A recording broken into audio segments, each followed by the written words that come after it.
இது ஒரு சக்கரம். ஸோ இந்த சக்கரம் துரோக சக்கரம். ஸோ இந்த துரோக சக்கரத்தை நம்ம இந்த இடத்துல பிடிச்சி இப்படி நம்ம சுத்தலாம்.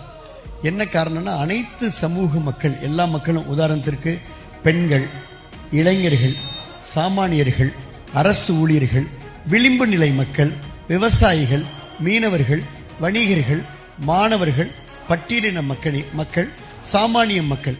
ஸோ இத்தனை சமூக மக்கள் இன்றைக்கு தமிழகத்தில் இதை நம்ம செக்டாரா பிரிக்கலாம். இந்த மக்களுக்கான ஒவ்வொரு வாக்குறுதியையும் நிறைவேற்றி தந்திருக்கிறோம் அப்படின்னு இந்த அரசு சொல்லுது.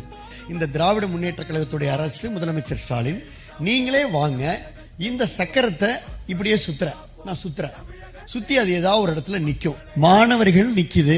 நீட் தேர்வு ரத்து செய்யப்படும் என்று வந்திருக்கிறது. நீட் தேர்வு ரத்து செய்யப்பட்டிருக்கிறதா என்பதை பொதுச் செயலாளர் 46 கூட்டத்திலையும் கேட்டுக்கிறாங்க. ரத்து செய்யப்பட்டிருக்கிறதா? முதல் கையெழுத்துல ஒழிப்போன்னு சொன்னது எதை? இப்ப ஒழிச்சிட்டாங்களா? இவ்வளவுதான். மகிழ்ச்சியா இன்னொருத்தர் சக்கரத்தை சுத்துங்க பார்ப்போம்.